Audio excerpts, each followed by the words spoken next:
Overlord, you say? This is the last hope for evil? He's a little short.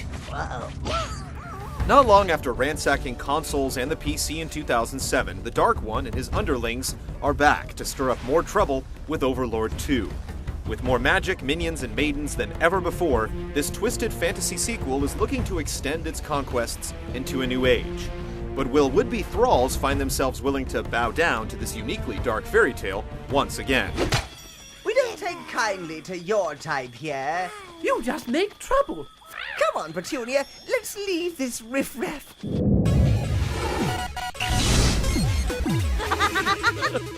So this is your place, huh? Well, it certainly beats Nordberg. It's warm for a start. I'm not sure about this thing, though. What is it? Some kind of walnut with ears? The original Overlord may be MIA, but as one of his servants put it, evil always finds a way. In this case, it really did, through his son. Despite his impish appearance, the little ankle-biter grows up to take on his pop's crown quite nicely, and his dastardly cause along with it. This time, it's all about sticking it to the glorious Empire, a Romanesque hegemon intent on spreading its influence across the land. Though not if the newly anointed Overlord has anything to say about it. It's inherited much of the original's quirk, having been written by the same writer, Rhianna Pratchett. The writing and humor takes on a more satirical bent with its politically tinged themes, though the script often stumbles on the game's awkwardly handled cutscenes. As if we magical folk didn't have enough problems. It still retains much of the farcical flavor established by the original, though it can occasionally get ridiculous with some of its attempts at heavy-handed humor. Begone, you beast, and make it fast! For if you don't, we'll kick your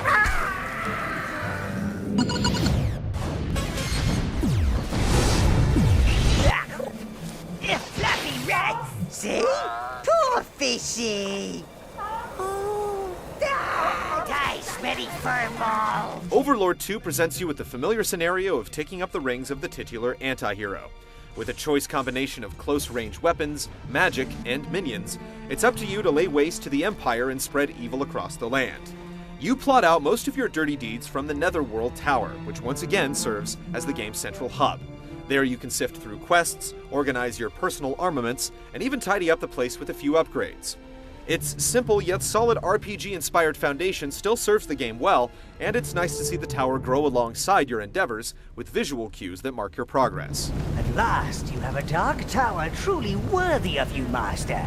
Overlord II puts a more pronounced emphasis on choice.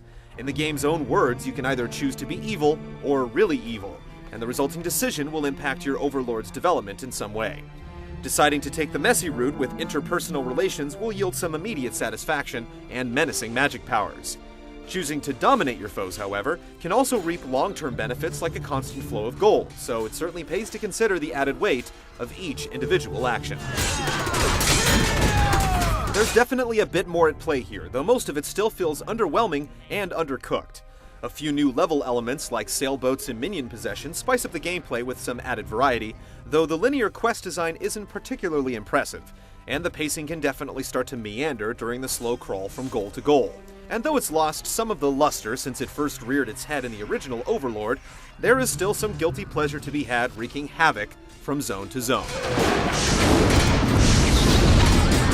Luckily, as with the first game, Overlord II complements its single-player experience with multiplayer offerings both online and off. It's certainly no Gears in terms of breadth or polish, but with 4 cooperative and competitive modes to dive into, it does provide players a little something extra after the 15+ hours of the main campaign. No, I wanted to call me Miss Trixie Buttercup Fairy. Are you serious? And you can all come and visit me when I move into my mushroom house. SIC, Species Identity Crisis. It's a terrible thing. You're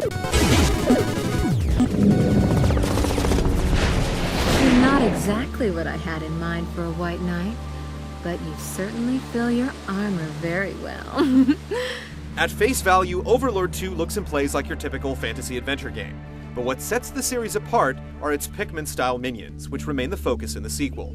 Browns, as they're affectionately called, are your basic melee fighters, while reds sling fire from afar, greens sneak up on enemies, and blues revive fallen friends.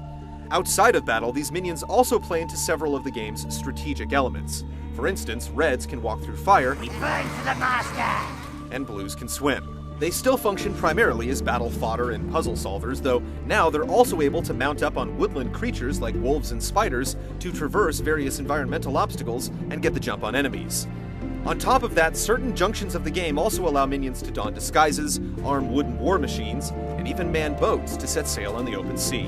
Row, row till your scales bleed! The idea is nothing new at this point, but Overlord 2's updated take on the series' minion-centric system is what gives the game much of its charm. However, there are still a few issues that persist. Minion controls are now tied to camera controls, which, at its best, works just as well as you'd expect. The setup isn't foolproof, however, and it can often be difficult to find the right angle in cramped situations. Minion AI seems to have improved from the original, though your squirrely squires aren't impervious to the occasional hiccup and targeting glitch, making it sometimes difficult to parse through the chaos on the battlefield. There are a few moments that make you feel as if it's luck over strategic acuity that's determining the outcome, which makes you feel like less of an overlord. It's by no means perfect, but through bolstered mechanics and greater minion usability outside of combat, Overlord 2 manages to add a moderate amount of depth to the formula.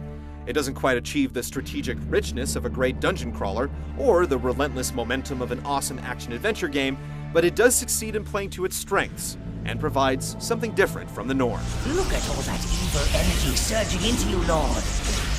I don't quite know what spell it's unlocked within you, sire. If you run into some townsfolk, do feel free to use them as test subjects.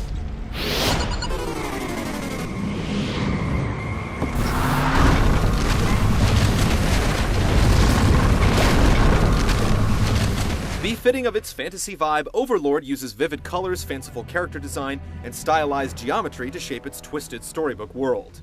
There are some noticeable cues from Fable, especially in the snowy starter town of Nordberg, but its dark sense of humor is all its own, coming out prominently in the game's colorful voice acting. Ooh, that Faye's a nice-looking wench. Pity she's a fairy. Some graphical aspects are off-putting, however. Character animations during cutscenes are inert, and some designs border a bit on the gratuitous and disturbing. Frame rates can also drop well below today's status quo. But like with its gameplay as a whole, Overlord 2 will certainly try to win you over with its style.